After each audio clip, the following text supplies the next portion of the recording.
الله الرحمن الرحيم نحمده ونصلي على رسوله الكريم أما بعد فقد قال الله تعالى في كلامه القديم وفي القرآن المجيد بعد أعوذ بالله من الشيطان الرجيم بسم الله الرحمن الرحيم لهم دار عند ربهم وهو وليهم بما كانوا يعملون صدق الله العلي العليم எல்லா புகழும் அல்லாஹ் ஒருவனுக்கே உரித்தாகட்டுமாக.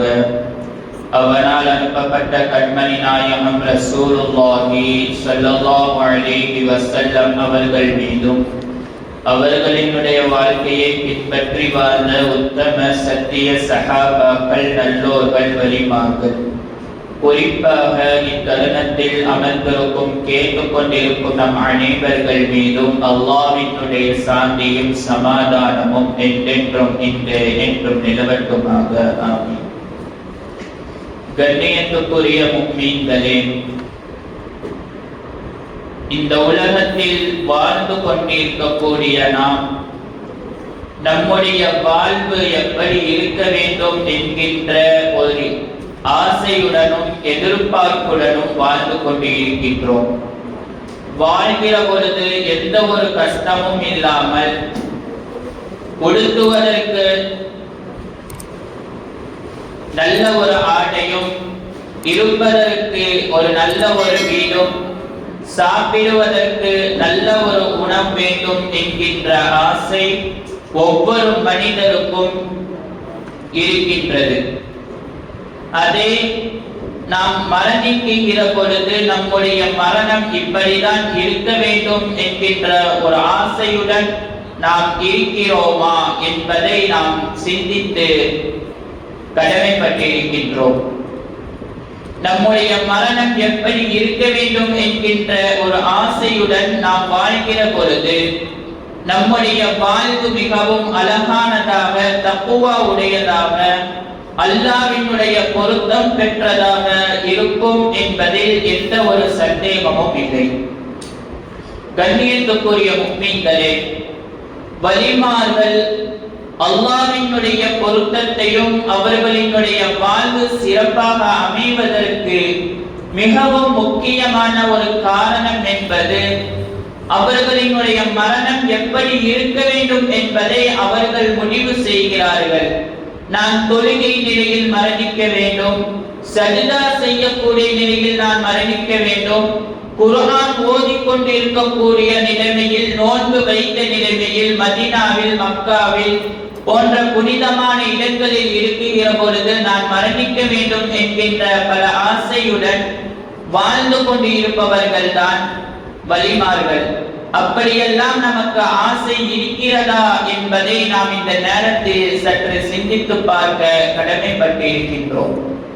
மௌத் என்கின்ற ஒரு நினைவு என்பது நமக்கு வந்து விட்டது என்று சொன்னால் ஏதோ நினைக்க கூடாத ஒரு விஷயத்தை நினைப்பதை போல அதை பற்றி பேசுவதோ சிந்திப்பதோ, யாராவது ஒருவர் நம் இடத்தில் வந்து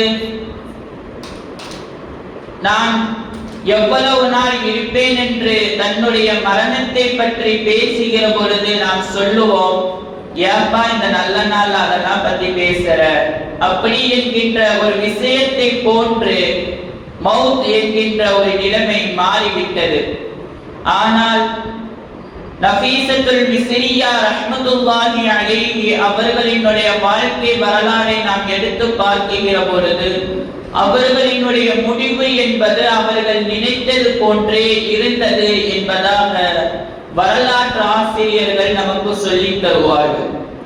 யார் இந்த நஃபீசத்துல் மிஸ்ரியா ரஹ்மத்துல்லாஹி அலைஹி அவர்கள்? இவர்கள் மக்காவில் ஹிஜ்ரி 145ஆம் ஆண்டு மக்காவில் பிறக்கிறார்கள். இவர்கள் ரசூலுல்லாஹி ஸல்லல்லாஹு அலைஹி வஸல்லம் அவர்களினுடைய பேரரான இமாம் ஹசன் ரலியல்லாஹு தஆலா அன்ஹு அவர்களினுடைய கொல்லி பேத்தி தான் இந்த நஃபீசத்துல் மிஸ்ரியா ரஹ்மத்துல்லாஹி அலைஹி அவர்கள். இவர்கள் வளர்கிற பொழுதே எல்லா விதமான கல்வியும் மக்காவில் கற்றுவிட்டு இவர்களுக்கு திருமணமாகிய பிறகு இவர்கள் மிஸ்ர் தேசத்திற்கு வருகிறார்கள். வந்தவர்கள் அங்கு இருக்கக்கூடிய மக்கள் அனைவர்களுக்கும் அவர்களினுடைய கஷ்டத்தை தீர்க்கக்கூடிய ஒரு மருந்தாக நபீசத்துல் மிஸ்ரியா ரஹ்மத்துல்லாஹி அலைஹி அவர்கள் மாறுகிறார்கள். இந்த நபீசா அம்மா அவர்களினுடைய அற்புதத்தை குறித்து எழுதுகிற பொழுது வரலாற்று ஆசிரியர்கள் இப்படியும் எழுதுவார்கள். ஒரு யூதர் குடும்பம் ஒன்று தன்னுடைய குழந்தையை இந்த அம்மாவிடம் விட்டு சென்றார்கள். அந்த குழந்தையோ நடக்க முடியாத ஒரு குழந்தையாக இருந்தது. இதை வாங்கி அம்மா அவர்கள் வீட்டில் ஒரு ஓரத்தில் அமர வைத்து தொழுகைக்கான நேரம் வந்துகிற பொழுது ஒழு செய்கிறார்கள். இவர்கள் ஒழு செய்யக்கூடிய அந்த தண்ணீர் மெதுவாக நகர்ந்து அந்த குழந்தையினுடைய காலில் படுகிற பொழுது அவர்களும் ஒழு செய்துவிட்டு தொழுதுவிட்டு பார்க்கிறார்கள். நடக்க முடியாத குழந்தை நடந்து வருகிறது. இதற்கு கராமத் என்று சொல்லக்கூடிய ஒரு அற்புதம்.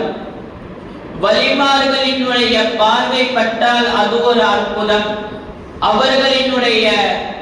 அவர்கள் ஒழு செய்யக்கூடிய தண்ணீர் பட்டால் அதுவும் ஒரு அற்புதமாக மாறும் என்பதை வரலாற்று ஆசிரியர்கள் சொல்லுவார்கள்.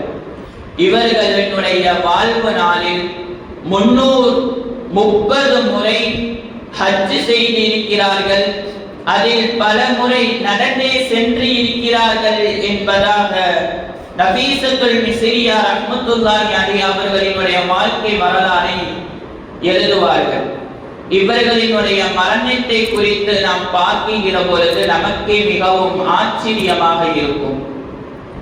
இவர்கள் அவர்களுக்காக வேண்டியே 6000 குர்ஆன்களை ஓதி வைத்திருந்தார்கள் என்பதாகவும் அவர்களினுடைய படுக்க அறையின் கீழ் அவர்களுக்கென்றே கபரு ஒளியை தோண்டி வைத்து அதில் அமர்ந்து அவர்களே அவர்களுக்காக நன்மை செய்து கொண்டு மொத்தமாக அவர்கள் மரணிக்கிற பொழுது 6000 குர்ஆன்கள் ஓதினார்கள் என்பதாக வரலாற்று ஆசிரியர்கள் குறிப்பிடுவார்கள்.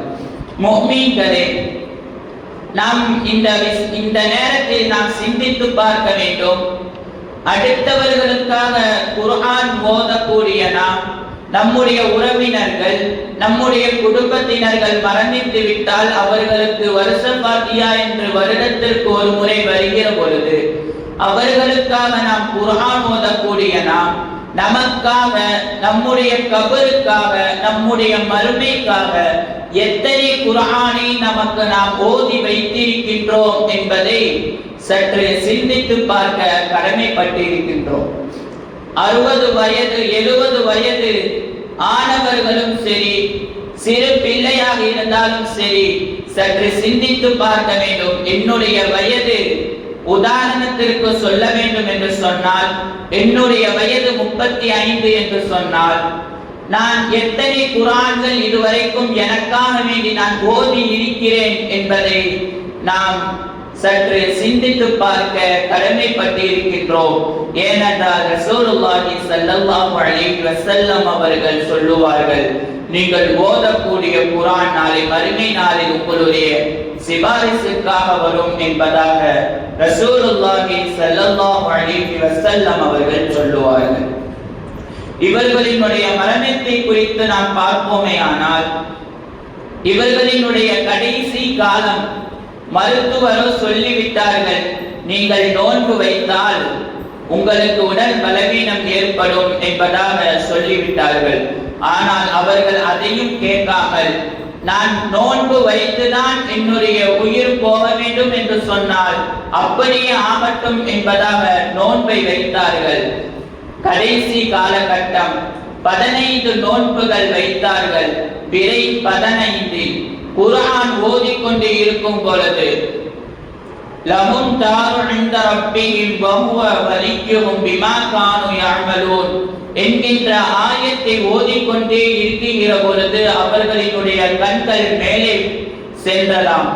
இதனுடைய அர்த்தம் என்பது லஹும் தாரு இன்த ரப்பிஹிம், உன்னுடைய ரப்பு உனக்காக வேண்டி நிம்மதியான ஒரு வீட்டை சொர்க்கத்தில் தயார்படுத்தி வைத்திருக்கின்றான் என்கின்ற இந்த ஆயத்தை ஓதிக்கொண்டே இருக்கும் பொழுது அவர்களினுடைய கண்கள் மேலே போய் இதே ரமலான் பிறை 15 நோன்பு வைத்த வண்ணம் குர்ஆன் ஓதிய வண்ணம் இவர்களினுடைய உயிர் பிரிகிறது என்று சொன்னால் இவர்கள் இறந்தது, இவர்கள் வஃபாத்தானதற்கு பிறகு இவர்களினுடைய ஆசையின்படியே அவர்களாக தோண்டி வைத்திருந்தார் அந்த குழியில் அடக்கம் செய்யப்படுகிறது என்பதாக வரலாற்று ஆசிரியர்கள் சொல்லுவார்கள். இது போன்ற வலிமார்களினுடைய வாழ்க்கையை நாம் படித்து பார்க்கிற பொழுது நமக்கு இவர்களை போன்று வாழ வேண்டும் என்று ஆசைப்படாமல் இவர்களிலிருந்து ஏதேனும் ஒரு சிறிதளவாக நாம் வாழ்ந்தோம் என்று சொன்னால் நம்முடைய வாழ்வு மிகவும் சிறப்பாக இருக்கும் என்பதில் எந்த ஒரு சந்தேகமும் இல்லை. அல்லாஹ் சுப்ஹானஹு வ தஆலா நம்முடைய வாழ்வை மறுமை நோக்கிய வாழ்வாக ஆக்கி அருள் புரிவானாக. வாஹிரு தஅவானா அல்ஹம்துலில்லாஹி ரப்பில் ஆலமீன். ربنا تقبل منا إنك أنت السميع العليم وتب علينا يا ربي مولانا إنك أنت التواب الرحيم. صلى الله تعالى وسلم على خير خلقه سيدنا محمد وعلى آله وأصحابه أجمعين والحمد لله رب العالمين. صلى الله على محمد صلى الله عليه وسلم. صلى الله على محمد صلى الله عليه وسلم. صلى الله على محمد يا رب صل عليه وسلم.